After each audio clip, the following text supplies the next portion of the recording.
안녕하세요. 안철호입니다. 자, 오늘은 중력장 내의 운동으로 들어가 보도록 하겠습니다.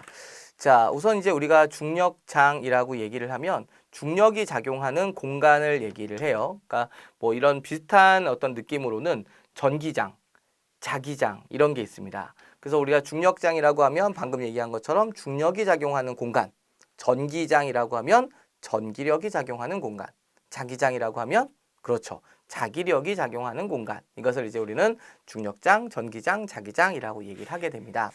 자, 그러면 이 중력장 내에서 물체가 어떻게 운동을 하게 되는지에 대한 내용인데요.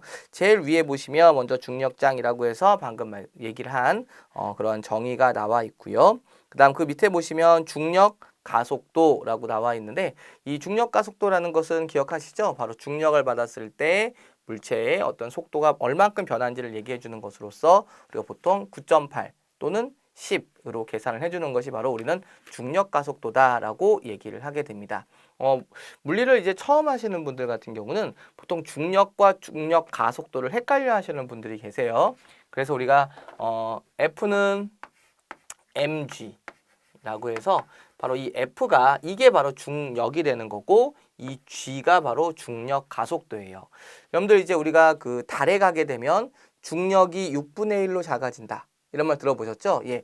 우리가 달에 가게 되면은 중력이 6분의 1로 작아지게 됩니다. 그런데 그 이유는 질량이 작아져서가 아니라 바로 이 중력 가속도의 값이 6분의 1만큼 작아지기 때문에 바로 중력의 값도 6분의 1이 된다. 이렇게 표현을 하게 됩니다. 왜냐하면 이 중력 가속도라는 것이 바로 그런 행성의 반지름과 또 질량에 의해서 결정이 나게 되는데 우리가 지구에 비해서 달로 갔을 때는 그런 반지름의 값 그리고 질량에 대한 행성의 질량, 달의 질량, 지구의 질량 비교했을 때 바로 달의 질량과 비교했을 때 바로 이러한 차이가 나기 때문에 중력의 값이 작아진다. 이렇게 표현을 하게 되는 겁니다. 뭐 어찌됐건 간에 이런 중력장 내에서는 바로 중력을 받아서 중력 가속도로 운동을 하게 된다. 이렇게 기억을 해주시면 되겠습니다. 자, 그랬을 때 이제 제일 중요한 사실은 뭐 여기에서는 반드시 문제가 출제가 된다는 걸 여러분들도 알고 계시죠? 바로 이 중력장 내의 운동에서 첫 번째 자유낙하 운동이라는 말에다 표시를 해주시고 그 다음 페이지를 보시면서 내용을 정리해 보도록 하겠습니다. 자, 우선은 우리가 자유낙하 운동이다라고 얘기를 하면 바로 어떠한 것을 얘기해 주냐? 자유낙하.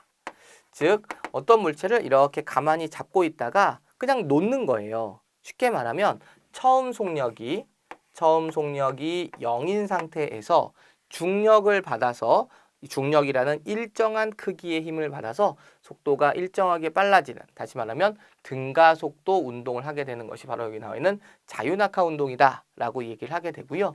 뭐 제일 기본적으로는 이제 어떠한 물체가 아래쪽으로 중력을 받아서 이렇게 바닥에 낙하를 했을 때 뭐 예를 들면은 높이를 줄 수도 있고 아니면 바닥에 닿을 때까지 걸리는 시간을 줄 수도 있고요. 그랬을 때 다양한 것들을 물어보게 되는 거죠.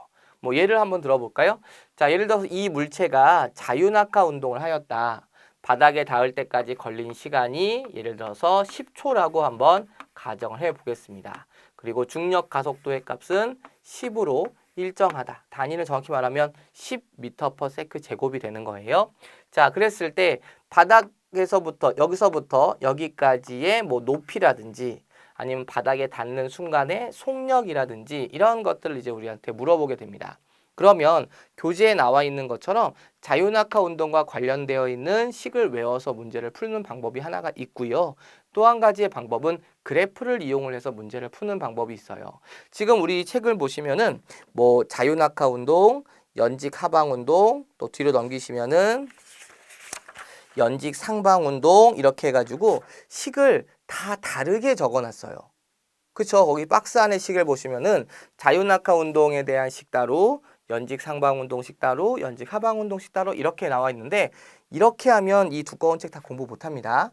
이 책은 말 그대로 책이에요. 여러분들한테 참고하라고 있는 것이지 이걸 다 외울 거면 이렇게 강의를 볼 필요가 없는 거거든요. 그렇죠? 그래서 어떻게 하시면 되느냐?